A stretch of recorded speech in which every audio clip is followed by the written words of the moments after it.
A man is found brutally stabbed to death inside his own home. More than 50 wounds, blood on the walls, blood on the furniture, clear signs of a violent struggle. But just a few feet away lies his wife, alive, bound, almost completely unharmed. She claims she remembers nothing. She didn't hear any screams, she never saw an attacker, and she has no idea who killed her husband. But the deeper detectives dug into the crime scene, the more questions began to emerge. There were no signs of forced entry. Some of the evidence seemed strangely out of place. And the theory of a home invasion started falling apart before their eyes. So what really happened that night? Could a woman suffering from serious health problems, who often relied on her husband for daily support, have carried out one of the most brutal killings investigators had ever seen? Or did police focus on the wrong person from the very beginning, while the real killer remained free? Houston, Texas. This is the story of two people who spent more than 30 years together in a quiet neighborhood on Kelsey Meadows Court. Jim Melgar was born in Guatemala, but moved to the United States as a young child. It was in Houston that he met Sandra. The two first crossed paths in high school. Jim was funny, charismatic, and always trying to make people laugh. After weeks of persistent invitations, Sandra finally agreed to go roller skating with him. That was the beginning of their story. In 1980, they got married. Jim worked as a computer programmer, while Sandra built a successful medical billing business. Together, they raised a daughter, Elizabeth, whom everyone called Liz. According to Liz, her parents were more than just husband and wife. They were best friends. They loved traveling, hiking, and spending time outdoors. But over the years, life began to change. Sandra developed serious health problems. She suffered from lupus, epilepsy, and hypothyroidism and underwent several major surgeries. Because of the constant risk of seizures, she often depended on her husband for help with everyday tasks.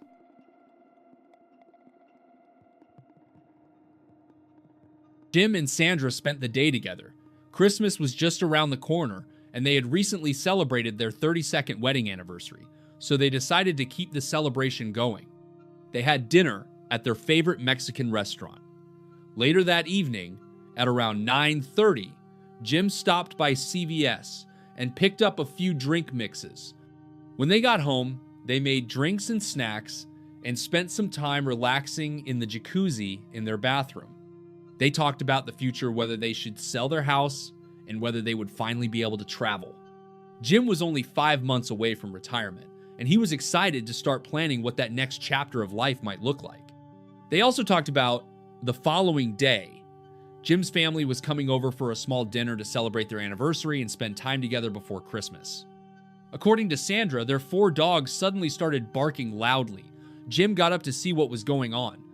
About 15 minutes passed, and he never came back. By then, the dogs had calmed down. Sandra decided to get out of the jacuzzi and start getting ready for bed. She walked into the walk-in closet connected to the bathroom. And according to her, that was the last thing she remembered. According to Liz, her parents were more than just husband and wife. They were best friends. They loved traveling, hiking, and spending time outdoors. But over the years, life began to change. One of the Melgars' neighbors noticed that their garage door had been left open. It immediately struck him as unusual. The door stayed open all day, yet no one saw anyone enter or leave the house. At around 4:30 in the afternoon, Jim's family arrived for the dinner they had planned the day before. His brother Herman knocked on the front door, but no one answered. Jim's pickup truck was still parked outside, and Sandra's car was sitting in the garage. Herman entered through the garage and let the rest of the family inside. "Sandra? Jim?" they called out. There was no response. According to Herman, all of the blinds were still closed, and the house felt strangely quiet and unsettling. Then, suddenly, the dogs started barking. That's when Herman's daughter looked at him and quietly said, "Dad, something's not right." The family cautiously began searching the house, calling out for Jim and Sandra. Then Herman heard a faint voice coming from upstairs. He rushed through the master bedroom and into the adjoining bathroom, Near the jacuzzi was a small walk-in closet, its door blocked by a chair. After moving the chair aside, Herman opened the door and found Sandra lying on the floor. Her hands and feet were bound with scarves. As he tried to free her, he realized the knots were too tight and ran to get a pair of scissors. Moments later, he made an even more horrifying discovery. In another closet, about 30 feet away from where Sandra was found, lay Jim. He was naked, brutally beaten, and stabbed multiple times. Blood covered the walls and furniture. His legs were bound with a telephone cord, and a rope had been loosely wrapped around his chest. Police arrived before 5 o'clock, but within minutes, 52-year-old Jim Melgar was officially pronounced dead. The medical examiner documented more than 50 injuries, including 31 stab wounds and numerous defensive wounds to his hands and arms. In their opinion, Jim had fought desperately against his attacker. Through tears, Sandra told paramedics that the last thing she remembered was around 1 o'clock that morning. After that, she said, her memory simply stopped. As investigators processed the scene, they found open drawers, jewelry boxes that appeared to have been searched, and personal belongings left out on the bed. The couple's daughter, Liz, reported that prescription medication and a television were missing, although nothing was ever officially listed as stolen. A kitchen knife believed to be the murder weapon was found in the jacuzzi. Near Jim's body was his loaded handgun, and the couple's safe remained locked. Sandra complained of a severe headache and pain throughout her body, saying she felt the same way she usually did after an epileptic seizure. But doctors found no signs of a head injury or any significant physical trauma. Considering that she had supposedly been tied up for hours, that detail immediately caught investigators' attention. Bizarre murder has a Northwest Harris County neighborhood on edge this Christmas Eve. A couple celebrating a wedding anniversary found tied up in separate closets. The husband had been stabbed to death. Tonight, investigators have plenty of questions about this. And it happened, as we see on this map, at a home on Kelsey Meadows Court and Village Terrace. And that's where Local 2's Andy Sirota is joining us live with the latest on this story. Andy? Bill, residents in this quiet community still baffled over a bizarre mystery involving two of their neighbors. Like police, they too have so many questions. We're just trying to get a statement. Sandra Melgar sought comfort today in the arms of a friend in the wake of her husband's bizarre murder. She was unable to speak from the back seat of this car, where we saw her wrapped in a blanket laying down, still in shock after her 52-year-old husband was found dead and tied up in a closet. Relatives who arrived at the couple's home for Sunday dinner also found Sandra Melgar tied up in a separate closet. 32 years was the anniversary. They were celebrating it. Distraught family members tell Local 2 the couple had been happily married for 32 years and recently celebrated their anniversary. Deputies say Melgar told them she can't remember who tied her up or who may have hurt her husband. His brother told us he'd been stabbed to death. They were in the bathroom together, her and her husband, at approximately 1 a.m. this morning, and at some time she blacked out, and the next thing she remembers is waking up in the closet. Relatives told us off camera the Melgars are devout Jehovah's Witnesses, own some rental properties, and insist there was nothing going on in the couple's lives to indicate trouble was on the horizon. Now, tonight, we're still not sure what caused Sandra Melgar to black out, but relatives tell us she does have a medical condition, and they say it appears that she may have been hit over the head with something. Investigators haven't released information on any possible suspects. They took Sandra Melgar to homicide headquarters to interview her. Andy, thank you, sir. Relatives got to the Melgar house yesterday. They said they noticed that the garage door was open. Investigators haven't said anything yet about any possible signs of forced entry or about whether the couple's home had possibly been ransacked or if anything was missing. Sandra was taken to a hospital for further evaluation, but she was released not long afterward. From there, she was transported to the Harris County Sheriff's Office for questioning. By that point, investigators were already troubled by what they had seen at the crime scene. The evidence didn't seem to fit together, and they began to suspect that something about Sandra's account of that night wasn't adding up. I need to do a statement from you, okay? That's why we're here. And I have a little recorder, and do a little statement and get some questions from you. Answer. She told investigators that she had no idea what happened after she left the jacuzzi and couldn't remember anything beyond that point. She insisted that she never saw or heard anything that might have happened to Jim. In fact, she said she didn't even know he had been killed. And did you immediately get into the jacuzzi at that time when you got home? Maybe drinks and went straight to the jacuzzi. He got out once to go get ice and then came back and then said he was going to move the dogs because they were barking too much. He got out and said he was moving the dogs to the office because when they're too loud, we don't want the neighbors to complain. It was taking a while, so I got out and was going to get dressed or change in my closet. And I went in there and I started to change. That's all I remember until I woke up. And then I remember I woke up and I thought I had had a seizure because my muscles hurt and my head was just hurting real bad. Several hours later, I woke up and realized I was tied up. That's all I remember.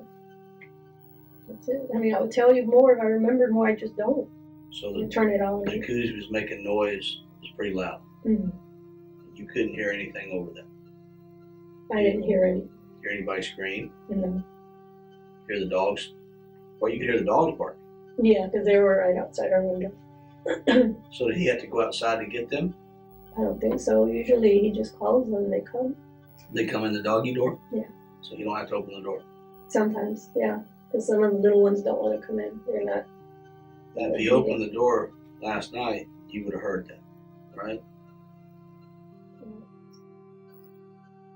Sandra told detectives that she had walked into her closet and started applying lotion when she suddenly lost consciousness. She believed she may have either hit her head or been struck by someone. At some point later, she regained consciousness and realized she was tied up. She called out for help, but believed she later lost consciousness again after suffering what she thought was an epileptic seizure. According to Sandra, her body felt exactly the way it usually did after one of those episodes. She also recalled one detail that seemed unusual. Earlier that evening, as she and Jim were driving home, she noticed a vehicle they didn't recognize that appeared to be following them. I think when we left CVS, there was a car following us because when we came in our neighborhood, it was still behind us, and he was really close. And my husband, I get upset with him because he would drive slower when someone was tailgating him, and I'd tell him don't do that because, it's dangerous. But the guy turned left, and we turned right, and so we thought it was just coincidence. But investigators remained skeptical of her story. They struggled to understand how Sandra could have seen or heard nothing, especially given the brutality of the crime scene and the likelihood that Jim would have made significant noise during the attack. Based on his defensive wounds, investigators believed Jim had fought back for at least some period of time. In their view, that kind of struggle would not have been silent. They were also troubled by another question: why would an attacker brutally kill Jim, yet leave Sandra alive and largely unharmed, with only minor bruises and scratches? To investigators, the scenes inside the two closets told very different stories. Y'all had no disagreements? No. At all? Got along very well. You ever have any fights? Usually they were because of my daughter, but she's been gone for 5 years now, so no. Part of our job is what we do is we gather witness statements, okay? We also search for video cameras, okay? And a couple of your neighbors had video cameras and wanted to get your house pretty well, okay? Your front door was locked, your back door was locked. Nobody came in through the garage, okay? We work hundreds and hundreds of murders. Sometimes we work cold-blooded killers that just on the street that would just kill somebody for nothing. Then sometimes we work murders that they're in an argument and something happens. Okay, there's two different types of... At one point, Sandra remarked that, given the direction of the questioning, she might need to speak with an attorney. Despite that, the interview continued. Because if you argue with somebody and you lose it, your temper and an argument happens. That's not what happened. That's not what happened. And I think I'm going to stop talking now because I think I'm going to need a lawyer because I know how this works. I hurt all over and my head hurts. How often do you have seizures like that? Not anymore. How frequent? Just once a month, maybe. When was the last time you had one of those before today?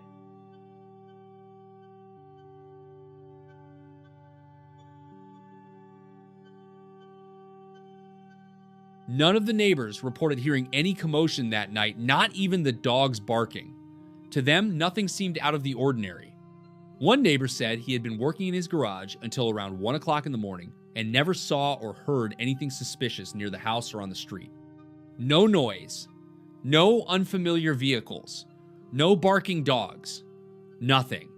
He was surprised that a burglary could have taken place right under his nose, especially because he believed he would have been a more likely target himself. Honestly, if anyone was going to get robbed, it probably should have been me. My garage door was wide open, and I was out there by myself working on projects. If someone had been looking for a house to hit, they probably would have looked at me and thought, hey, look at this guy. Let's go tie him up and take all his stuff. Deliberately placed around them. The murder weapon raised just as many questions. A kitchen knife from the Melgar home had been left behind in the jacuzzi. Police also believed that the chair blocking the closet door could have been positioned from the inside without anyone else's help. Another detail stood out to investigators. Neither Jim nor Sandra had the kinds of marks typically left by restraints. That led them to consider the possibility that Jim may have been tied up after his death rather than before it. Despite Sandra's and Liz's claims that certain items were missing, investigators felt the physical evidence did not fit the theory of a burglary. As a result, they began considering another possibility that the crime scene had been staged and that Sandra knew more than she was saying. When detectives asked whether she would be willing to take a polygraph examination, Sandra declined. She said she was extremely cold, shaking, and worried that it could affect the results of the test. I'm not trying to cause you trouble or cause you pain. But we have a procedure. Are you familiar with a polygraph exam? Mm-hmm. We have a person that's going to come here. He's probably here I can't now. do it now. I'm just a nervous wreck right now. Okay, well let me I just explain. can't do Let it me now. explain this. And I'd rather talk to a lawyer about it because I already feel like, I know where this is going. Okay, well I want you to understand. Now I understand that you're upset. I understand that you've been through a lot. This person that does this is a professional and is able to filter for that. And I want you to meet with him and talk to him, no matter if you take the exam or not. We're not trying to pin something on you. We're not trying to get you to say that you've done something that you haven't done. I'm asking you to also, try to dig deep. I understand that you said that you were struck and that you went unconscious. I understand that. But I'm asking you to really dig deep because, you were there. I don't think I went unconscious. Okay. I mean, I think having a seizure is different from going, it's the same. I understand. It's the same. You said that when you've had those experiences that you forget things, and we understand that. But, and I'm not a doctor, but I'm asking you, of course, for you and for us, for your husband's sake, if you can dig down and try to remember anything.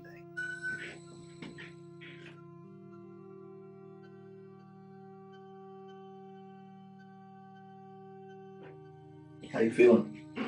Freezing. How did the meeting go? Guess okay. Did you take the polygraph? No. How come?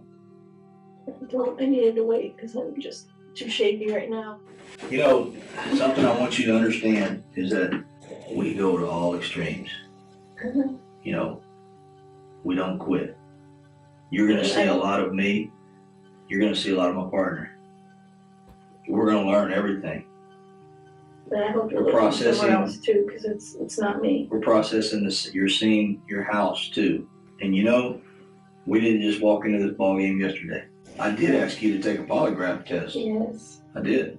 And I'm too shaken and I'm freezing. And What's your explanation though? What's your excuse for not taking one?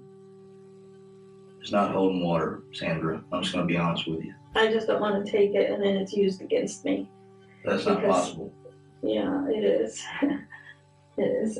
Those are not even admissible in court. What do you think should happen to the person that, if we catch that did this to your husband, what do you think his punishment or her punishment should be? Do you think they should get a second chance? No. What do you think should happen to him or her? They should go to prison. Isn't that what they normally do? They go to prison? Do you love your husband? Yes, I love my husband. Do you care about him? Yes. Do you want us to find the killer? Of course. I don't think you do. Did you kill your husband? No, I didn't. Did you have anything to do with your husband's death? No.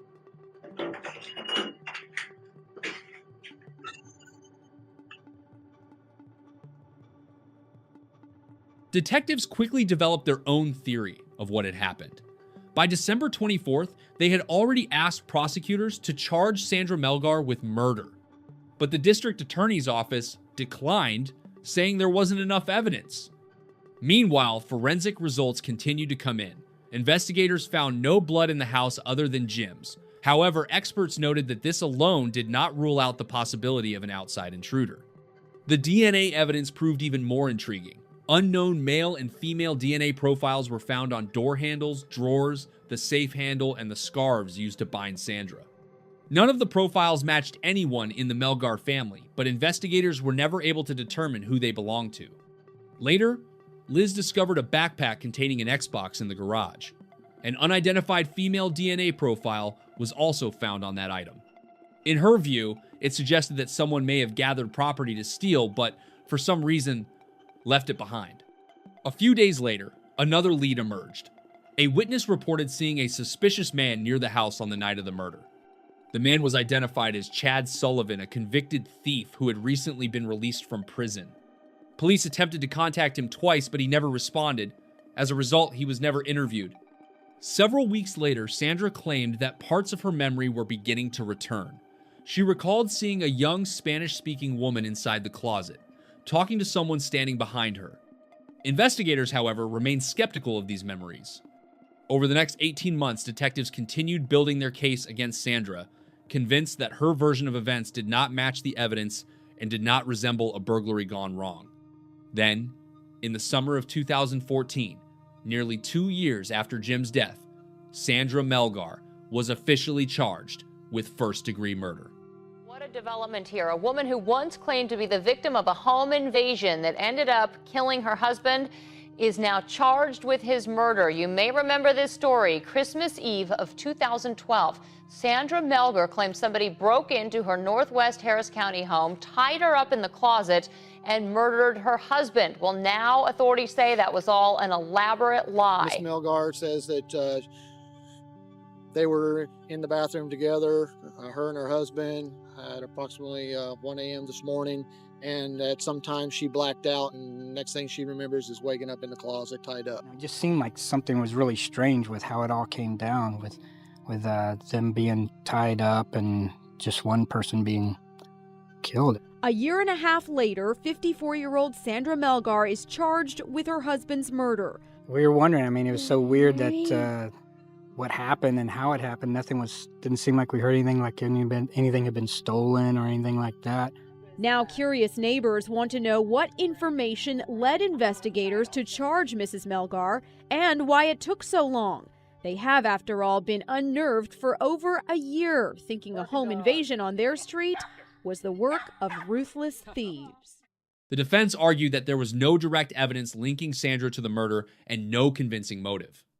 Her attorneys maintained that, given her numerous health problems, she simply was not physically capable of inflicting more than 50 injuries on her husband while remaining almost completely unharmed herself.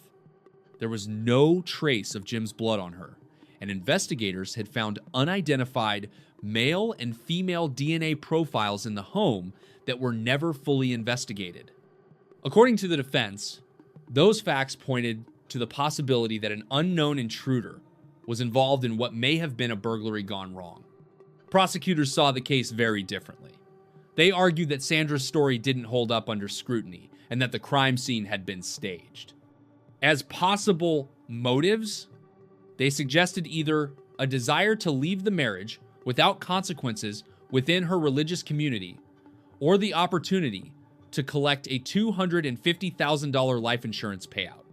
According to the prosecution's theory, Sandra killed her husband and then spent hours creating the appearance of a burglary, even going so far as to bind herself.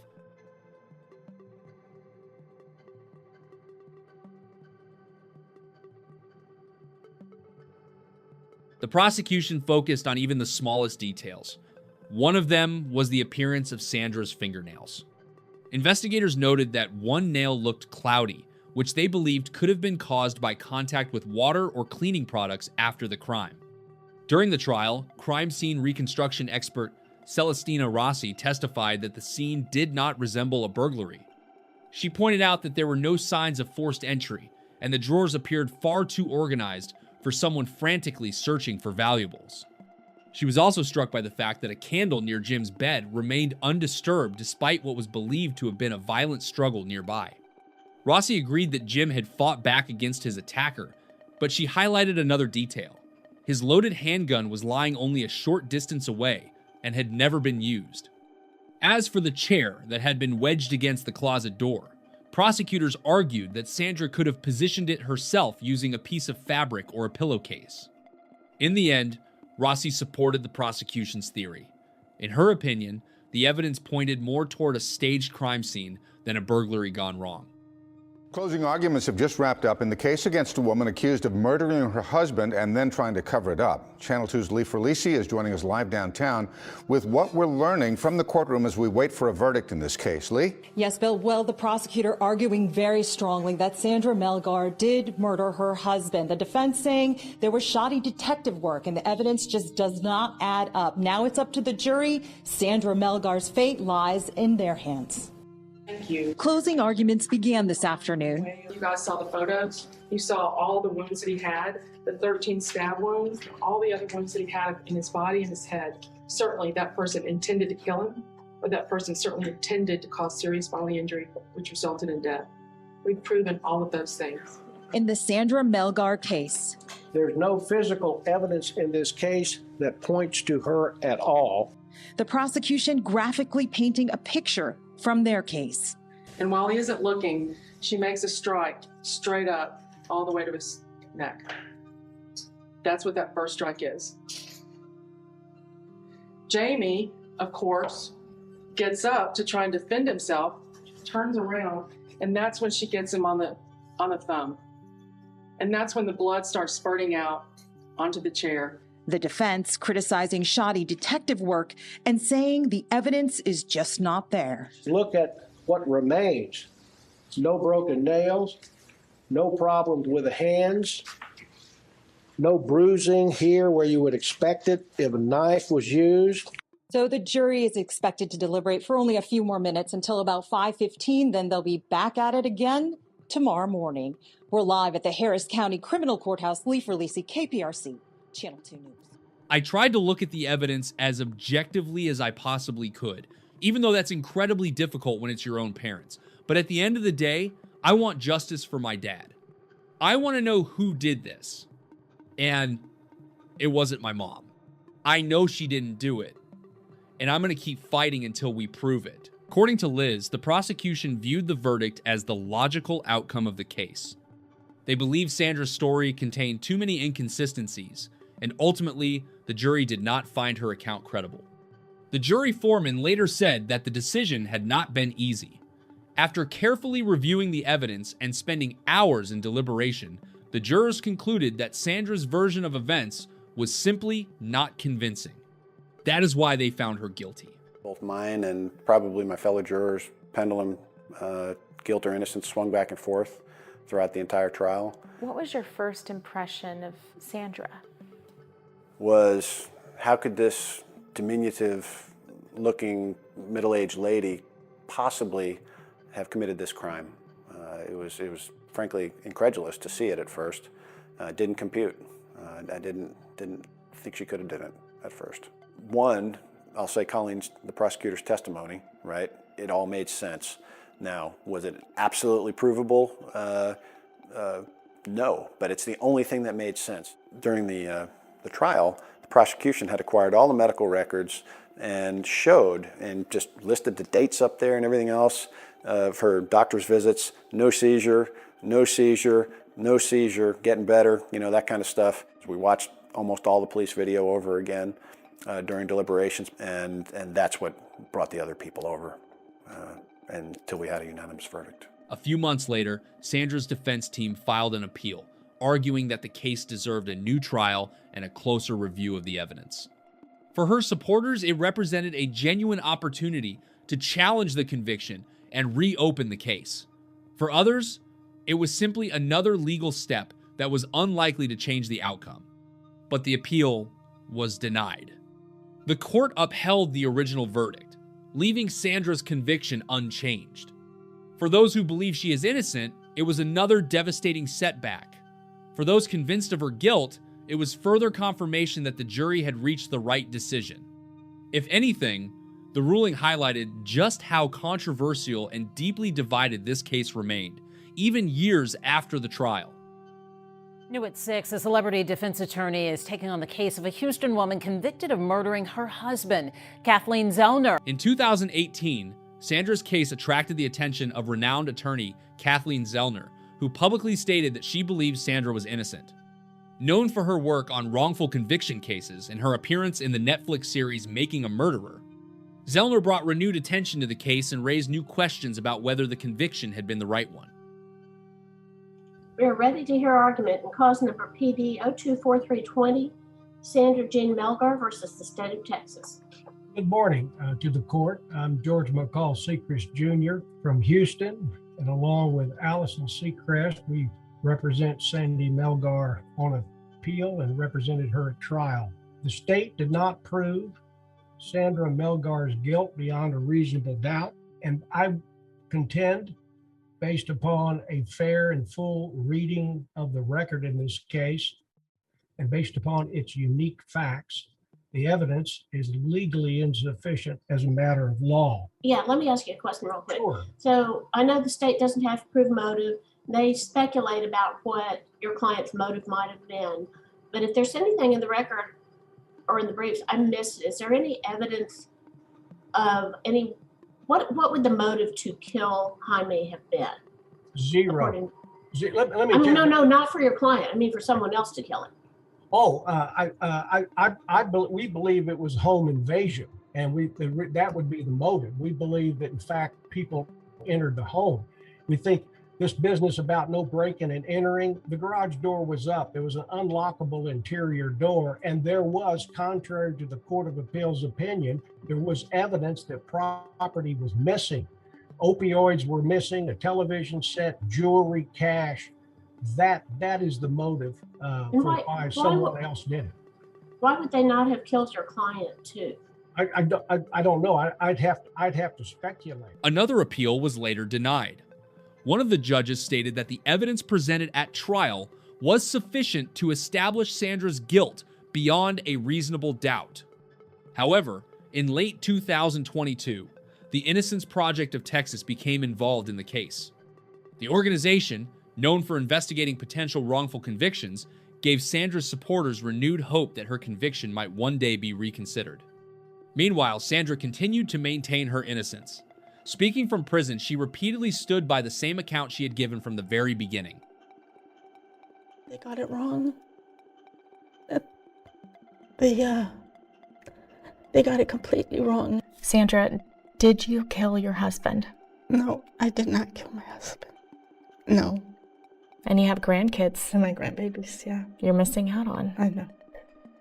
I know that really hurts me. I miss them so much. I mean, I'm just going to keep fighting this until I'm out of here.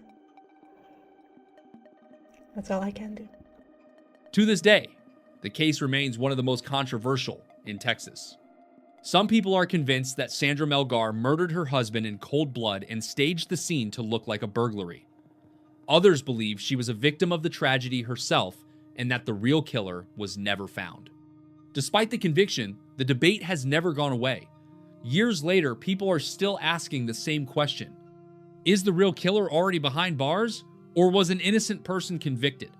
Sandra will become eligible for parole in 2031. Until then, what truly happened inside the Melgar home that night remains a mystery in the eyes of many.